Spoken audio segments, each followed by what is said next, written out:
आज हम एक नए विषय के साथ आपके सामने हाजिर हुए हैं। फिजिकल ज्योग्राफी से संबंधित ये भी विषय है आज का हमारा, जिसका नाम है आइसोस्टैसी। ये बड़ा महत्वपूर्ण टॉपिक है, ख़ासतौर से धरातल में पर पाए जाने वाले विभिन्न प्रकार के स्थल रूपों के आपसी संतुलन के संदर्भ में ये बड़ा यूनिक कॉन्सेप्ट है। बेसिकली जो आइसोस्टैसी है ये शब्द लिया गया है ग्रीक भाषा के आइसोस्टैसियास से, जिसका मतलब होता है आइसो मीन्स इक्वल, स्टैसियास का मतलब स्टेट का मतलब अवस्था यानी समान अवस्था। इसीलिए इसको कहते हैं समस्थिति, यानी समान स्थिति जो पृथ्वी पर है वो लगातार कायम रहे, लगातार बनी रहे, उसको हम कहते हैं समस्थिति। यानी जैसे हमारे पर्वत है, पठार है, मैदान है, समुद्र है, सब की स्थिति यथावत बनी हुई है, जिसको हम संतुलन भी कहते हैं यानी इक्विलिब्रियम भी कहते हैं। इसी कॉन्सेप्ट को इस ग्रीक भाषा के आइसोस्टैसियास से लेके अंग्रेजी भाषा का आइसोस्टैसी बनाया गया है, जिसका मतलब है समान स्थिति, समस्थिति, समान अवस्था, या अगर हम पृथ्वी के संदर्भ में कहें तो इसको कहा जाता है भू संतुलन, यानी भू संतुलन की अवस्था। तो ये असल में बात ऐसी है कि भू संतुलन जो उच्च भूभाग और निम्न भूभाग है उनमें किस तरह का संतुलन बना हुआ है, वो जो संतुलन है वही हमारी समस्थिति या भू संतुलन कहलाता है। इस शब्द का सबसे पहले उपयोग एक अमेरिकी भूगर्भवेत्ता थे जिनका नाम था डटन। उन्होंने सबसे पहले आइसोस्टैसी शब्द का यूज किया था 1859 के आसपास, और उसके बाद उन्होंने कुछ बातें कही थी भू संतुलन के संदर्भ में, लेकिन उसका एक विस्तृत रूप जो है वो प्राट और एरी के द्वारा विद्वानों के समक्ष प्रस्तुत किया गया, और उसके बाद उस पर फिर बड़ी सारी चर्चाएं हुई, बहुत सारे शोध हुए। पर यह कहानी बड़ी छोटी सी नहीं है, बड़ी आसान सी कहानी नहीं है, ये कहानी बड़ी लंबी है। इसकी शुरुआत इस आइसोस्टैसी की एक्चुअल में हो चुकी थी 1735 में। जिन तमाम सारे शोधों के बाद अगर हम कॉन्सेप्ट की बात करें, जिसको डटन ने कहा था कि आइसोस्टैसी है क्या, तो उसका मतलब यह है कि mechanical equilibrium between uplifted part, यानी मैकेनिकल इक्विलिब्रियम का मतलब होता है यांत्रिक संतुलन, जिसे हम कह सकते हैं किसके बीच में, जो उठे हुए भूभाग हैं जैसे माउंटेन है, पठार है, पर्वत है, पठार है, और कुछ ऊंचे नीचे मैदान है, एक तो वो। दूसरा जो पार्ट है लो लाइंग बेसिन, यानी धसे हुए हिस्से जैसे झील है, सागर है, महासागर है, यानी ऊंचे उठे हुए भूभाग और नीचे धसे हुए हिस्से के बीच का जो यांत्रिक संतुलन है वो, ये हिस्से कहाँ पाए जाते हैं? यहाँ लिखा हुआ ऑन रोटेटिंग अर्थ, यानी घूमती हुई पृथ्वी। जो पृथ्वी हमारी संचरण की अवस्था में है, उस संचालित पृथ्वी के ऊपर पाए जाने वाले उठे हुए भूभाग और धसे हुए भूभागों के मध्य जो यांत्रिक संतुलन है, उसी यांत्रिक संतुलन को ही समस्थिति या भू संतुलन या इसको हम आइसोस्टैसी कहते हैं। अब इस कंसेप्ट की जो बात आई तो ये संतुलन कैसे होता है, तो संतुलन के संदर्भ में हमने बहुत पहले, हम लोग जानते हैं, कुछ लोगों ने साइंस पढ़ी होगी, कि आर्किमिडीज का एक सिद्धांत हुआ करता था कि अगर किसी पानी में किसी चीज़ को डुबाया जाए तो अपने भार के बराबर पानी वो बाहर निकाल देता है। इसी तरह की चीज़ें कुछ यहाँ भी हैं। ये जो संतुलन पाया जाता है, अगर किसी वजह से थोड़ा मोड़ा डिस्टर्ब भी होता है तो फिर वापस उसको जो है वो बहुत ही क्षणिक मोमेंट, जिसे हम कह सकते हैं बहुत थोड़े से समय में वापस उसको उसमें संतुलन स्थापित हो जाता है। इसीलिए इसी बात को ध्यान में रखते हुए एक J.A. स्टीयर्स थे, उनकी एक किताब थी अनस्टेबल अर्थ। उस अनस्टेबल अर्थ में भौतिक भूगोल के बहुत सारे तथ्यों का उन्होंने बड़ा ज़बरदस्त डिस्क्रिप्शन किया है। उसी में से उन्होंने आइसोस्टैसी के बारे में कहा कि wherever equilibrium exist on the earth surface, यानी अगर पृथ्वी सतह पे कहीं भी संतुलन की अवस्था विद्यमान है तो क्या होगा, इक्वल मास मस्ट अंडरलाई इक्वल सरफेस एरिया, तो समान भार जो है वो समान क्षेत्रफल को ही प्रदर्शित करेगा, उसको घेरेगा। इसका मतलब ये हुआ, यानी पृथ्वी पर जो भी संतुलन है उच्च और निम्न भूभागों में, तो जो इक्वल मास है वो इक्वल एरिया को लाई करेगा। यानी अगर एरिया छोटा है तो मास जो है वो अलग हो सकता है, एरिया बड़ा है तो मास अलग हो सकता है। लेकिन जैसे दो चीज़ें हैं, तो एक का एरिया बहुत बड़ा है लेकिन उसका मास कम है, एक का एरिया बहुत छोटा है पर उसका मास ज़्यादा है, तो उस हिसाब से इन दोनों के बीच में संतुलन की अवस्था पाई जाती है। इसी कॉन्सेप्ट को आगे बढ़ाया गया और उस आगे बढ़ाने में क्या क्या बातें आई हम समझ सकते हैं। तो कॉन्सेप्ट मेरे ख्याल से आपकी समझ में यह आ गया होगा कि आइसोस्टेसी का बेसिक मतलब क्या है, यानी धरातल पर जो भी उठे हुए भूभाग हैं और जो गहरे भूभाग हैं, इनके बीच में जो यांत्रिक संतुलन पाया जाता है, यानी संतुलन की अवस्था पाई जाती है, वो हमारी आइसोस्टेसी है। अब सब ये बात आई कैसे? ये बात आई इस वजह से कि विद्वानों ने बहुत सारी चीज़ें अर्थ के बारे में पढ़ ली थी, उनकी इंटरनल स्ट्रक्चर पढ़ ली थी। फिर ये देखा कि यार इतने ऊंचे ऊंचे पहाड़ हैं, इतने गहरे गहरे सागर हैं, ये अपनी स्थिर अवस्था में कैसे हैं? कभी कभी अचानक बहुत क्षणिक रूप में इनमें कई कुछ तरह के डिस्टर्बेंस भी होते हैं और उसके बाद वो ज़रा सी देर में फिर वापस उसी अवस्था में आ जाते हैं। इसके पीछे क्या रीज़न है, क्या हो सकता है? तो यानी असंतुलन की अवस्था ज़रा सी देर के लिए आती है, वापस फौरन संतुलन की अवस्था में बातें हो जाती हैं। तो इस तरह विद्वानों का ध्यान गया। तो होता क्या है कि इसका जो इतिहास है कुछ इस तरह का है कि एक पियरे बोगर्स थे जिन्होंने दक्षिणी अमेरिका का जो एंडीज पर्वत श्रृंखला है उसका एक सर्वेक्षण किया। उस सर्वेक्षण में उन्होंने देखा, बात कितनी है, ये 18वीं शताब्दी की यानी 1735 की बात है। तो 1735 में बोगर्स ने ये देखा कि जो एंडीज पर्वतों का काफ़ी ऊंचा पर्वत है, उस पर भी माउंट चिम्बोराजो जो वॉल्केनिक एक चोटी है, वो चिम्बोराजो का जो असर है वहाँ के पेंडुलम पे जियोडेटिक सर्वे जब कर रहे थे वो, तो उन्होंने कहा कि वो जितना ऊंचाई उसकी है, उस ऊंचाई से जितना विशाल काय है, उस विशालता के अनुरूप वो जो है वो प्लम्बाब को आकर्षित नहीं कर पा रहा है, कहीं ना कहीं अक्षांशों की स्थिति में अंतर पाया जा रहा है। तो कॉन्सेप्ट की शुरुआत यहीं से हो गई थी, लेकिन उन्होंने उसका कोई विस्तृत वर्णन नहीं किया था। उस विस्तृत वर्णन के साथ फिर क्या हुआ, ये 100 साल बीत गए। इसमें 100 साल बीतने के बाद क्या हुआ, 1850s में क्या हुआ, सेम घटना जो एंडीज में बोगर्स ने देखी थी, सेम घटना देखी गई कहाँ, हिमालय पर्वतीय क्षेत्र के जो तलहटी है यानी इंडो गैंजेटिक प्लेन में।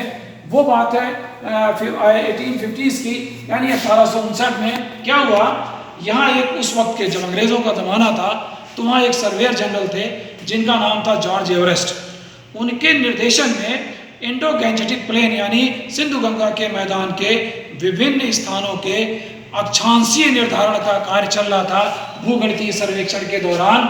तो उसमें क्या हुआ कि एवरेस्ट ने 2 जगह चुनी, एक कल्याण और दूसरा कल्याणपुर। तो कल्याण जो है वो हिमालय के बिल्कुल पास में था, यानी बिल्कुल हिमालय की तलहटी में, जो हिमालय से सिर्फ 96 किलोमीटर दूर था, और कल्याणपुर जो था वो पेनिनसुलर पार्ट में था, वहाँ से लगभग 603 किलोमीटर दूर था हिमालय से। पर दोनों का जो देशांतर था वो एक ही था, एक ही लाइन में दोनों थे। यहाँ हिमालय के पास बिल्कुल यहाँ जो है ऊपर कल्याण था और नीचे जो है वो लगभग 603 किलोमीटर दूर बिल्कुल उसी देशांतर जो लगभग 78 डिग्री पूर्वी देशांतर था। दोनों एक ही देशांतर के स्थान थे। इनके अक्षांशों का निर्धारण करते समय एवरेस्ट को कुछ नई चीज़ें मिली। नई चीज़ों में क्या हुआ, उन्होंने 2 विधियों से इसका सर्वेक्षण किया। एक तो खगोलीय विधि जिसको हम एस्ट्रोनॉमिकल मेथड कहते हैं, और दूसरी जो है वो ट्रायंगुलेशन मेथड यानी जिसको हम कहते हैं त्रिभुजीकरण विधि। इन दोनों विधियों के द्वारा जब इन दोनों स्थानों का कल्याण और कल्याणपुर का अक्षांशों का निर्धारण किया जा रहा था, तो देखा क्या गया कि इन दोनों विधियों में उनके इन दोनों स्थानों के अक्षांशों में अंतर कितना आया, 5.236 सेकेंड। यानी जो एग्जैक्ट आना चाहिए था वो नहीं आ रहा था, बल्कि दोनों में ये बार बार ये अंतर आ रहा था। तब इनके दिमाग में एक बात खटकी, यार ऐसा क्यों हो सकता, ये अंतर क्यों आ रहा है। तो ये देखा, अच्छा ये अंतर क्यों आया, तो लगा कि भाई जो प्लम्बाब है यानी साहुल जिसको हम कह सकते हैं, वो साहुल का कहा कि जो प्लम्बाब लाइन है was deflected due to attraction of Himalayas huge mass. ये कारण उस वक्त समझा गया कि इसके बगल में जो हिमालय विशाल का हिमालय स्थित है, उस हिमालय की वजह से ही इस प्लम्बाब की तरफ जो वो अट्रैक्शन लग रहा है, यानी खिंचाव का बल लग रहा है। उस खिंचाव की वजह से ही ये जो है साहुल जो है वो डिफ्लेक्ट हो जा रहा है, उसकी तरफ झुक जा रहा है। इस हिमालय का जो बहुत विशालकाय आकार है, बहुत बड़ा भार है, उस भार के कारण हिमालय इस प्लम्बाब को अपनी ओर अट्रैक्ट कर रहा है, अपनी ओर खींच रहा है, जिसकी वजह से ये जो अंतर आ रहा है 5.236 सेकेंड का, ये अंतर उसके लैटिट्यूड में यानी अक्षांश में आ रहा है। अब बात क्या होती है कि यहाँ तक तो बात समझ में आने कैसा हो रहा है, लेकिन फिर क्या हुआ कि अगर हिमालय, ये दोनों होगा कि अच्छा हिमालय अगर इतना अट्रैक्ट कर रहा है तो सिर्फ इतना ही क्यों आ रहा है भाई, क्या वजह हो सकती है। अब ये मुद्दा विद्वानों के बीच में चल पड़ा, ये बात पहुंची। उसके बाद उस जमाने के एक जियो फिजिसिस्ट थे, जियो मॉर्फोलॉजिस्ट थे, पराट साहब, ठीक है। तो पराट ने उसी टाइम उनके पास केस गया और ये कहा गया पराट साहब ये बातें आ रही हैं, इसमें थोड़ा सा आप देखें क्या है। तो पराट ने जब अनुसंधान किया तो ये देखा कि जो फैक्ट सच्चाई का रीजन तो ये बताएगा कि हिमालय की वजह से अट्रैक्शन हो गया, लेकिन सच्चाई क्या थी उसको पराट ने जब ये देखा कि उन्होंने क्या किया कि अगर हिमालय की वजह से इस पर अट्रैक्शन पड़ रहा है, अगर हिमालय की वजह से इस पर अट्रैक्शन पड़ रहा है और ये मान लिया जाए कि दुनिया के जितने भी स्थलीय भूभाग हैं, खासतौर से ऊपर का जो लिथोस्फीयर है, वो लिथोस्फीयर उसका जो औसत घनत्व लगभग 2.75 और 3 के बीच में है, तो हिमालय का भी उन्होंने घनत्व ये माना कि अगर पूरे हिमालय का घनत्व, चूंकि सियाल का बना हुआ अधिकांश ऊपर की जो लेयर है पृथ्वी की, उसका औसत घनत्व 2.75 से 3 तक है। तो पराट ने कहा कि अगर हम पूरे हिमालय का घनत्व जो वास्तव में 2.75 है इसे मान लें, तो जो वास्तव में इसका अट्रैक्शन होगा, जो वास्तव में इसका आकर्षण होगा, उसका अगर इस पे प्रभाव पड़े इन जगहों के अक्षांश और इन जगहों पर लगाए गए पेंडुलम पर, तो एक्चुअल में जो वास्तव में खिंचाव बल उस पर लगेगा, उसकी वजह से ये डिफरेंस जब उन्होंने कैलकुलेट किया पराट ने, तो आया 15.885 सेकेंड।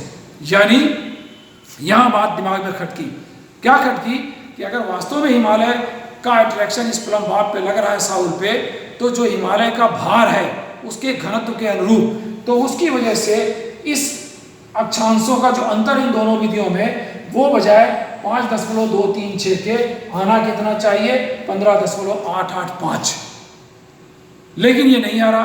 तब बात समझ में आई, तब ये कहा गया कि अब क्या वजह हो सकती है। अगर इतना अंतर नहीं आ रहा है 15.885 और आ रहा है 5.236, तो इसका मतलब कोई ना कोई दूसरी वजह होगी, यानी हिमालय अपनी पूरी ताकत का इस्तेमाल नहीं कर पा रहा है, ग्रेविटेशनल फोर्स का यानी अट्रैक्शनल फोर्स की ताकत का इस्तेमाल नहीं कर पा रहा है।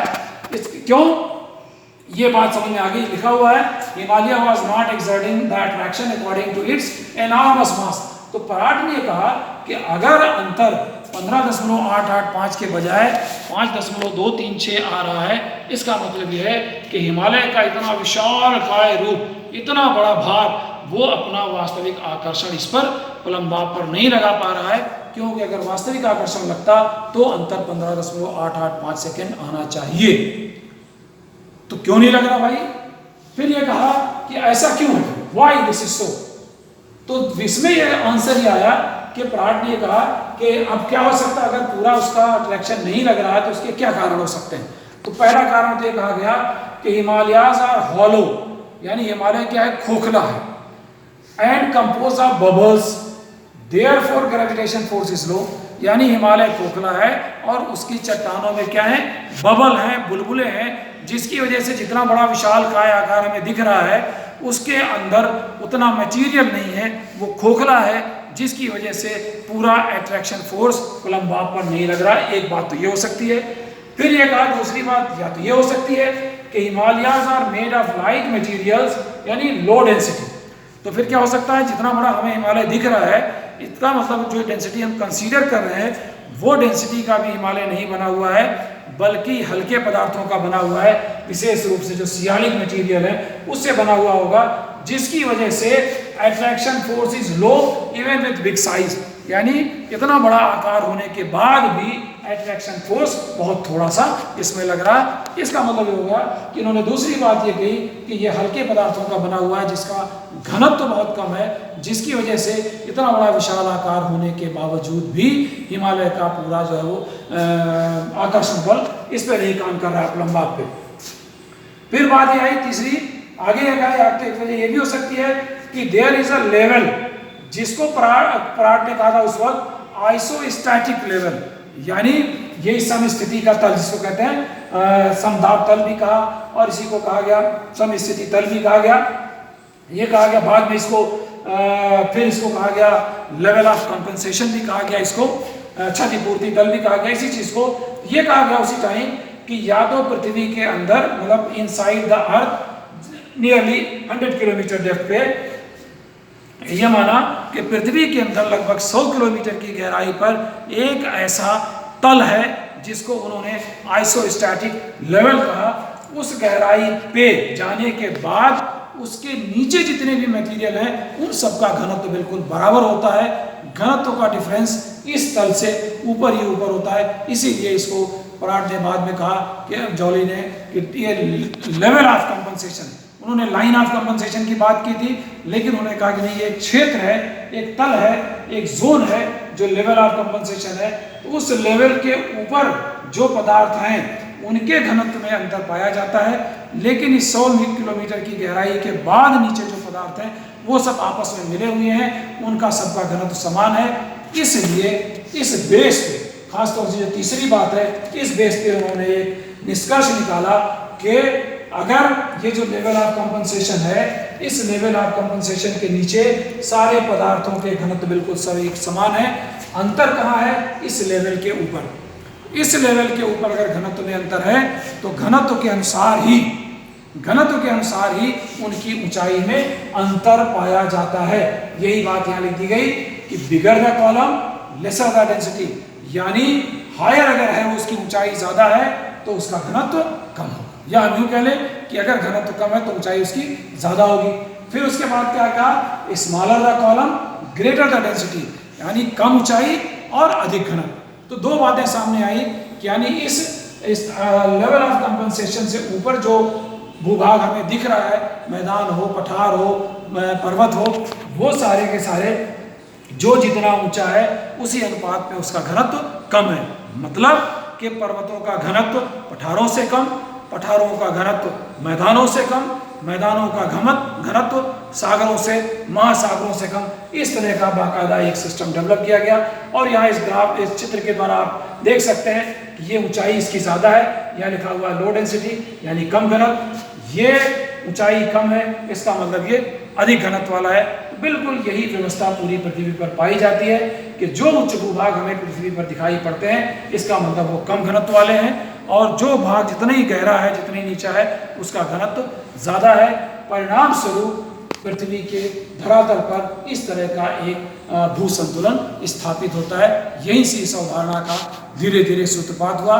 इसके बाद दो विद्वानों ने, खासतौर से एरी ने और प्राट ने, अपने अपने अनुसार इसको सिद्ध करने का या इसका वर्णन करने का प्रयास किया, जिसका डिस्कशन हम आपसे कल शेयर करेंगे। Thank you.